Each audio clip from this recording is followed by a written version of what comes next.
Bien, chicos, vamos a desarrollar una pregunta de examen de admisión para retomar, recordar algunos contenidos que usted ya ha visto en el curso de geografía. Veamos. Tenemos aquí la pregunta del 2021 de San Marcos, cuyo tema normalmente se conoce como desastres naturales, aunque es interesante aquí la precisión porque San Marcos dice en la pregunta: ¿cuál de los siguientes enunciados describe correctamente la ocurrencia de impactos ambientales producidos por los desastres socionaturales de origen climático en el Perú? Eso es interesante, ¿por qué? Porque justamente pone énfasis en que los desastres no deberían llamarse naturales, sino socionaturales, porque el componente principal para que un evento natural se convierta en desastre, recuerden ustedes sus clases de geografía, era la vulnerabilidad. Dónde construyes tu casa, de qué material está hecha tu casa, qué tan preparado estás para enfrentar un evento, ¿no? Así que es más adecuado poderle llamar desastres socionaturales, ¿no? Entonces, una lluvia es parte de un ciclo natural, pero cuando ya afecta al hombre, recuerden, va a denominársele un desastre y obviamente afecta pues tanto en las cuestiones con pérdidas humanas o materiales. ¿Ya? Entonces, los enunciados, las alternativas están poniendo énfasis en algunos eventos que son más recurrentes en el país en relación a la zona geográfica. Vamos a ver en el mapa siguiente esa ubicación. Veamos aquí la ubicación de los principales fenómenos de origen climático en el Perú. Vamos a tomar en cuenta los 4 enunciados como alternativas. La alternativa A hacía referencia a los friajes. ¿Ya? Recuerden que los friajes afectan principalmente a la selva sur, bueno, Madre de Dios, Ucayali, y también parte de la zona andina en ese sector. Se debe al ingreso de masas de aire frío que provienen, según Cenami, la explicación que da es de origen antártico, aunque también tiene que ver con el ingreso de masas de aire frío por parte del anticiclón del Atlántico Sur, como lo mencionó San Marcos en ya una pregunta de examen de admisión, ¿no es cierto? Luego tenemos como alternativa B las heladas. Recuerden que la diferencia principal entre friaje y helada es que el friaje es cuando la temperatura media disminuye, pero no llega a cero, ¿no es cierto? Y se denomina helada cuando ya la temperatura desciende por debajo de 0 grados.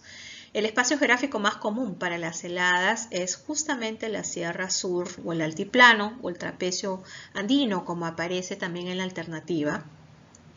Y en las zonas sobre todo alto andinas, por encima de los 3.500 metros, porque una de las causas tiene que ver directamente con que el aire es seco y entonces en las noches despejadas el calor se pierde rápidamente, generando un descenso de la temperatura de menos 8, menos 10, menos 15, menos 18, menos 21 grados se ha llegado en algún momento. Por eso es que las heladas son más recurrentes entre abril y noviembre, que no hay nubosidad. En la sierra recuerden que la nubosidad es mayor en los meses de verano, en general en la selva también. ¿Ya? La sequía, que es la alternativa C, coincide espacialmente con la zona de heladas, es decir, la Sierra Sur, la Sierra Central, sufren de este tipo de eventos climáticos cuando las lluvias regulares ya no se presentan. Por ejemplo, ¿no? El próximo verano, diciembre, enero, febrero, debería llover en la sierra, en esa zona, pero si de pronto ya no hay precipitaciones, se estaría dando una sequía. Este evento afecta a la agricultura, afecta a la ganadería. En realidad, este tipo de eventos de origen climático van a afectar a la agricultura y a la ganadería principalmente, ¿no es cierto? La alternativa D hablaba de los desbordes e inundaciones. ¿Ya? Estos son frecuentes, como se ve en el espacio que está marcado, en la costa norte y también en la parte de la selva, la zona nororiental. Recuerden que esto tiene que ver con un incremento de precipitaciones principalmente. Cuando llueve de manera intensa, los ríos aumentan su caudal, salen de su cauce o del lecho y afectan también a las viviendas, a las poblaciones, a los campos de cultivo, etcétera, etcétera.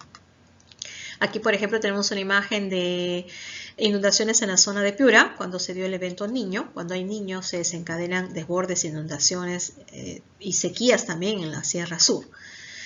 Y bueno, tenemos acá una imagen de las heladas que afectan también a las zonas altoandinas, a la ganadería principalmente, pero también a la agricultura, si estamos hablando de zonas de 3.500, 3.800 metros sobre el nivel del mar. Recuerde que no son estos todos los eventos de origen climático que afectan generando impacto socionatural, sino que son los 4 que están vinculados a los enunciados de la pregunta. ¿Ya? Vamos a retomar los enunciados para definir cuál es la clave. Retomando entonces las alternativas, tenemos nosotros que la alternativa A sería falsa porque los friajes son más comunes en los meses de invierno, aunque la zona más afectada es la selva, ¿no es cierto? También se da en algunas zonas andinas, pero estos son los meses en donde se ve este fenómeno. La alternativa B también es falsa, porque si bien el espacio geográfico como el altiplano y el trapecio sufren heladas, acá nos señalan que afectan levemente los cultivos, cuando esa es la actividad económica más afectada, además de la ganadería.